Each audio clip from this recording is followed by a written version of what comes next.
Welcome to the UHOT podcast, the University of Hawaii at Manoa's Organic Transitions podcast.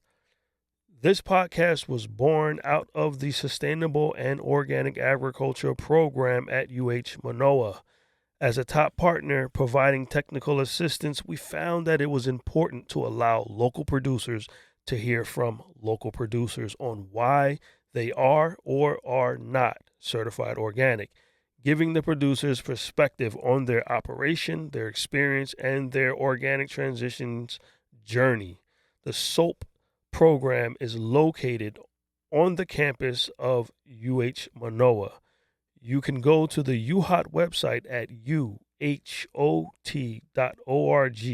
There, we have a link to the SOAP website where you will find more resources on local agriculture research, a subscription button to the Hanai quarterly newsletter, and additional resources on Hawaii specific topics such as pest management, soil health, composting, cover crops, crop specific information, and the latest research.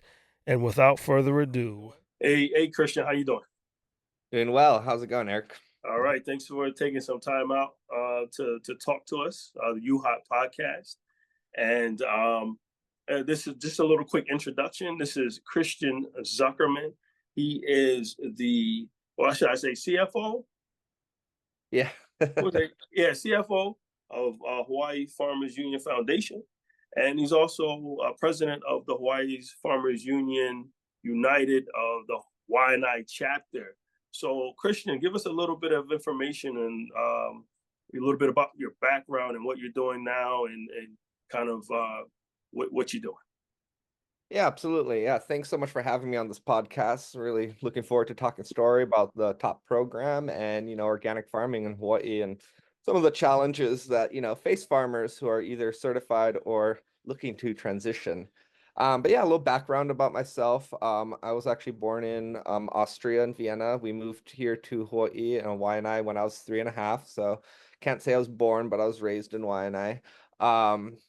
I grew up on a farm. That's sort of where I think my interest in becoming a farmer and wanting to support agricultural work was begun. I didn't quite realize I was going to be stepping into that as quickly as I did. So I graduated in 2012 with a major in foreign language and international affairs, so very steeped in organic agriculture. And started working at Kahumana Organic Farm fresh out of college, and it was one of those step in for a couple months, but it ended up being 11 years, which I really valued. It really got me to where I am today, and really made me realize that this is the kind of work that I want to do.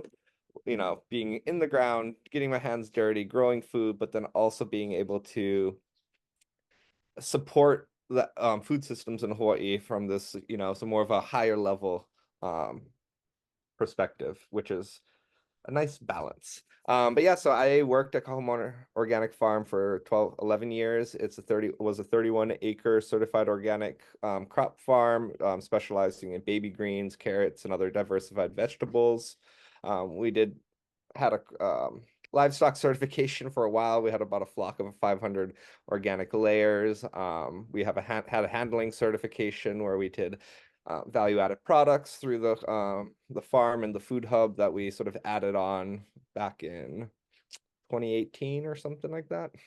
But yeah, it was a really great experience, and I moved on at the beginning of 2023. I just recently signed a lease on 7 acres for 20 years out in Waianae.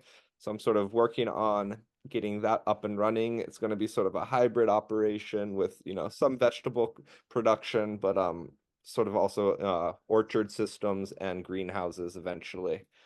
On this addition, I work for Pico Provisions. I'm the director of regenerative sourcing. So I make sure that we have enough ingredients that we source from our farmers here in Hawaii, and also sort of work with new partners to develop new products based on what they have available. I also am the project manager for the top program for the Hawaii Farmers Union Foundation. So I'm one of 3 partners here in Hawaii. Well, not me. The Hawaii Farmers Union Foundation is one of three partners in Hawaii that's working on this top grant, which I'm sure we'll dive more into. And then, Yeah, Eric sort of mentioned I help with some financial stuff on the foundation end. right on. Yeah. So tell me a little bit more about your time at Kahumana Farm. Yeah, absolutely. So, when I started, Kahumana had let its certification lapse. And one of the things that they asked me to do was to get recertified. So, that was one of the early on, one of the things I was working on. And, I think one of the biggest challenges going into the certification process was I didn't know anything about it. And where you just look at this application, there's so much information they're asking for. There's so many record keeping processes that they want you to implement and have in place. And you're as somebody who didn't know what was happening, I overcomplicated it. And I think that was like the biggest challenge because I was like, well, we're doing all this cool stuff. Like, I need to put it into my OSP, my organic system plan. And it's how do you building your own record system, keep your record keeping system, and then trying to follow it. It was a big challenge, and I think year 2 and 3 and 4 it got simpler and simpler. Let me put it that way. Just as I sort of learned that, having that overcomplicated OSP where we're detailing every little thing that we're trying to do isn't quite necessary when it comes to the certification process. And it doesn't mean that you don't do it on your farm, but it's like as far as the organic certification goes, you don't need to report on all those details. And I think that was one of those valuable things that I learned in the process. Um, I think, that journey to becoming certified organic, the reason we chose to do it was sort of for the philosophical side of it. I don't think we were chasing a higher premium as far as like price point. At Kahumana, it was one of those things that it was a nonprofit and they truly believed in supporting the organic movement and wanting to do that through holding that certification. Um, as we continued to grow the operation and we started moving into like value-added products, then it became a good consideration because because we're certified organic, we had a handling certification.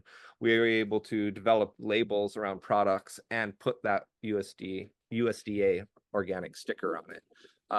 Which I think, when you get into that sort of realm of things, then there's definitely a benefit from becoming certified because it's going to distinguish yourself on the shelf when you're trying to compete with other farms or other products. Yeah, for sure. And you're talking about the value added, correct? Yes. Rather than the raw commodity. Hmm. Yeah, you can see that. I think one of the things that we had a conversation about was that a lot of people get into organic looking for the price premium, the price point markup, so that they can realize a higher ROI, return on investment. And some people decide because, like what you're saying, is a philosophical standpoint or their beliefs system, and having that certification demonstrates that. Um, with the price point locally in Hawaii here, having local produce also provides farmers or producers that premium price point.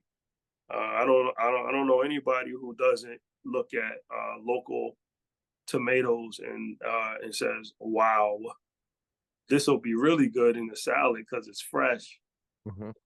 But it's kind of pricey.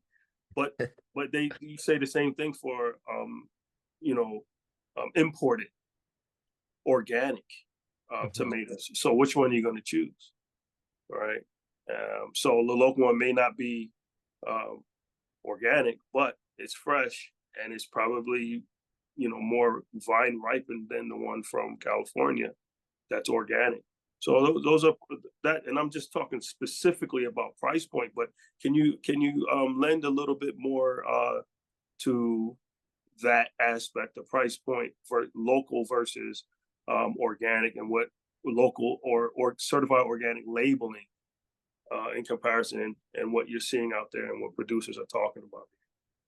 Yeah, so I think you sort of led into it well there. I think that, like you mentioned, that locally grown premium price point is so strong already in Hawaii, just because there's been such good marketing, such good, sort of support being put out there to like, hey, buy local. This supports our farmers here in Hawaii, and they need that support. So I think that sort of inflated that local price point to almost where you can't charge too much more if you have certified organic Swiss chard versus local Swiss chard, because it's already $3 a pound at the market, and then it's like, okay, do I charge $4 for this bunch of Right. chard, Yeah. because it's certified? And it's getting expensive. So I think, that challenge is an interesting one. And I think it's the biggest thing that comes up for the mentoring program is like, why should I become certified? Because I'm not getting that price point increase. So I think it really comes down to a matter of who your customers are. If you're going to a farmer's market and you have that one-on-one relationship with your customers, chances are they know that you're doing good practices. They know that you are probably doing organic already. You might not be certified. And then it's like, is it worthwhile as a farm to pay that 1,500 to 2,000, do all that extra paperwork if you already have that relationship? However, if you are a new farmer who's trying to go to a farmer's market and create a name for yourself or stand out from the other vendors, having that certification makes a lot of sense, because as soon as you have that USDA label on your sign or you have the word organic, people are looking for that. So they're going to seek you out. So it's a really nice way to gain entry into a market. And I think that's a valuable aspect of the certification process. I think one thing that I think it needs to be made more aware is like, locally grown doesn't always mean better quality. And I think that's sort of what the runaway has happened here in this Hawaii, is like that local has gotten so much notoriety that everyone that sees it and assumes it's grown here, they're doing good practices. However, that's not always the case. Yes, like I try to always buy local first, then if I'm at the store, then it's certified organic from like elsewhere. And if I can find that holy grail of certified organic from Hawaii, I'm always going to support them, because I want to put my vote and my support there with the dollar. I think as things continue to move, more and more towards like having more locally sourced food in Hawaii, I think there will be that differential, like, will increase, where people are becoming more aware of like, okay, maybe this is locally grown, but is this from a large scale, has tens of thousands of acres under production versus like a small family run farm. And I think as people see more and more information coming out about these kind of situations, I think they're going to pay more attention to like that certification, and that will create more value for the certified organic farmer. Another thing that, when I'm talking with the mentors and also potential mentees in the transition to organic partnership program is, I sort of lay out, there's sort of 4 reasons to become certified. One is you're at a point in scale where you're not just selling through CSAs, you're not just selling at farmers markets, and you're trying to get into retail stores, whether it's Foodland or Tamura's or, and for them to sell it as organic, they have to see your certification annually. And most stores, they will pay that premium if they know it's local and organic, because then they can charge that premium on their end. So I think, once you get to that point of scale where you're like, hey, I can start, consistently supplying grocery stores, it makes sense. The other one is, if you're a new farmer, I think I've already sort of spoken about this, is like you're trying to create a name for yourself, make yourself stand out. That certification can really do that. The third one is sort of you're trying to, your farm plan and business model is really to develop a a value added product. And, to do that, you're going to have your produce that you're using in your product be certified to be able to put that label on it. So sort of that forward thinking. And then, that fourth category is like you're doing it because you believe in the organic movement, in that philosophical reasoning, and you want to support it for those reasons.